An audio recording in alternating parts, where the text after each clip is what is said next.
If a machine can recommend who gets a loan, who gets parole, who gets hired, then ethics is no longer a classroom topic, it's infrastructure.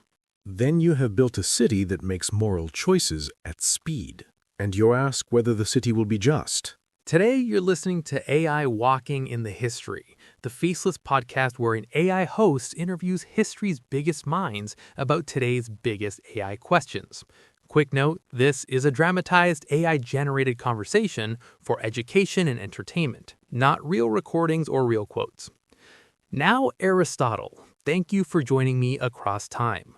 Time changes customs, but not the need for good judgment. Let us begin. AI is used to rank, predict, and decide, often invisibly.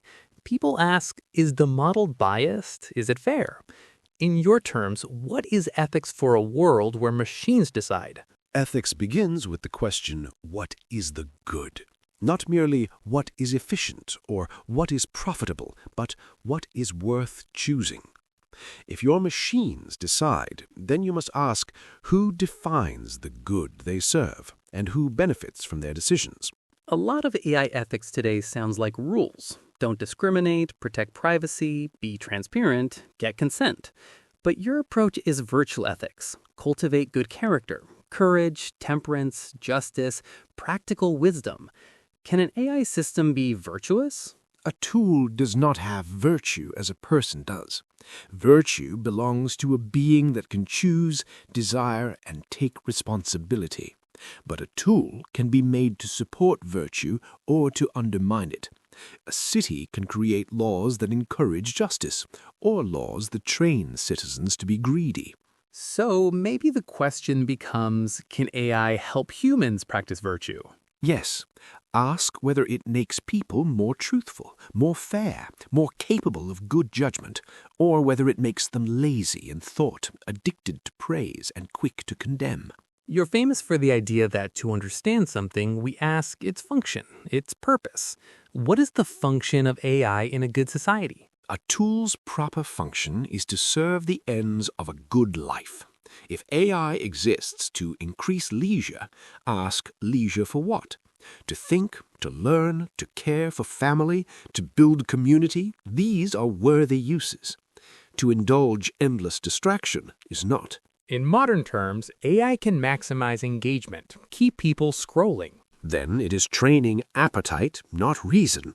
And when appetite governs a city, you do not get freedom, you get compulsion dressed as choice. Here's a core challenge. AI can be smart at predicting outcomes, but still make choices that feel wrong. For example, a hospital model that predicts who'll miss appointments might recommend fewer resources for people already struggling. What would you call that? Cleverness without practical wisdom. Practical wisdom is not only knowing means, but choosing ends well and choosing them in context. A physician must ask what is healing, not only what is efficient. A judge must ask what is just, not only what is consistent. So a model can optimize a metric while betraying the purpose. Yes, when you measure only what is easy, you reward only what is measurable. But the good is not always simple to count. AI fairness debates often turn into math, equal error rates, equal outcomes, and equal opportunities. In your ethics, justice is giving people what they are due, but due is controversial.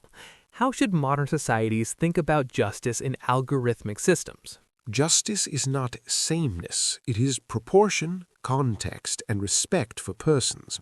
But I will warn you, those who build the system will smuggle in their beliefs about deservedness, who is risky, who is worthy, who is credible. If you hide these judgments inside a machine, you will pretend they are not judgments at all, and then you cannot argue about them like citizens, you can only obey them like subjects. So, making value choices explicit is part of ethics. Yes, bring them into the sunlight where reason can examine them. A practical question. When an AI system causes harm, wrongful arrests, denied health care, a ruined reputation, people ask who is responsible? The developer, the company, the user, the regulator? What would you say? Responsibility follows power and knowledge. Those who can foresee harms and prevent them bear more responsibility than those who cannot. If a builder says it was the tool, I ask who chose the tool, who profited, who ignored warnings. If a ruler says it was the algorithm, I ask who authorized its rule. So the model did it is no excuse. No more than the spear did it. AI can generate persuasive text, voices, and faces. It can impersonate people. It can flood the public sphere with persuasive arguments, some true, some false. You wrote about rhetoric, persuasion as a craft. How do you judge an era where persuasion is automated? Rhetoric without virtue is dangerous. A skilled speaker can guide the city towards justice or towards madness. If machines can produce persuasion cheaply, then the scarce resource becomes discernment. Your citizens must be trained not only to consume speech, but to test it. How? Teach them to ask what is being claimed, what evidence supports it, who benefits if I believe it, and teach them to value truth more than victory. In AI research, we talk about alignment, making sure systems pursue human goals. But people disagree on goals. Even human values aren't one thing. How would you frame alignment? You cannot align to a fog. A city must deliberate about the good, then build institutions that reflect that deliberation. If your alignment is merely what users want, you will serve the loudest appetites. If it is what rulers want, you may serve tyranny. If it is what maximizes profit, you will train greed into the structure of society. So alignment requires politics, collective decision-making, not just engineering. Yes, engineering can implement values. It cannot choose them legitimately. Let's talk about the human side. People rely on AI for advice, therapy-like conversation, and decision support. Some form attachments. Some outsource judgment. In your ethics, habits shape character. What habits might AI encourage? It may encourage one of two lives. First, a life of practiced judgment, where the tool assists but the person remains responsible.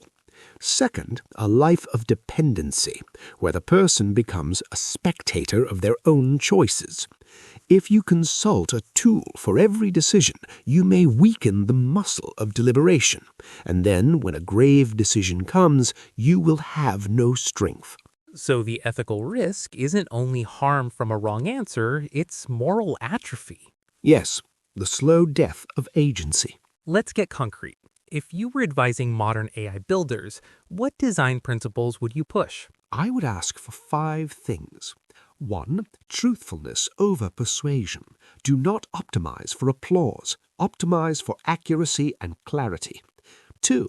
Explainable reasons where reasons are owed. In matters of justice, employment, credit, punishment, people deserve intelligible explanations. 3. Human responsibility preserved. The tool must not become a mask for cowardice. 4. Moderation in influence. Do not engineer addiction. A city of addicts cannot be free. 5. Governance worthy of the power. If the tool shapes the city must have a say in the tool. That's a strong critique of move fast and break things. Some things, once broken, cannot be repaired. Trust, reputation, a life. Many listeners are students, builders, or people trying to make sense of the hype. What do you want to tell them? Do not ask only, can we build it? Ask, should we build it? And who will it serve? Study not only coding, but ethics, politics, and the art of reasoning. And remember, you become what you repeatedly do, especially with powerful tools. And to people who feel powerless. In every city, the future belongs to those who cultivate judgment and demand accountability. Power fears an educated public more than any machine. Final question, Aristotle. In one sentence, what should humans remember about AI and ethics? A tool can extend your power, but only virtue can keep that power from corrupting you. That's the episode. If you want the next interview, Ada Lovelace on creativity, Alan Turing on machine minds, or Mary Shelley on artificial life, subscribe and comment who you want next. This has been AI Walking in the History.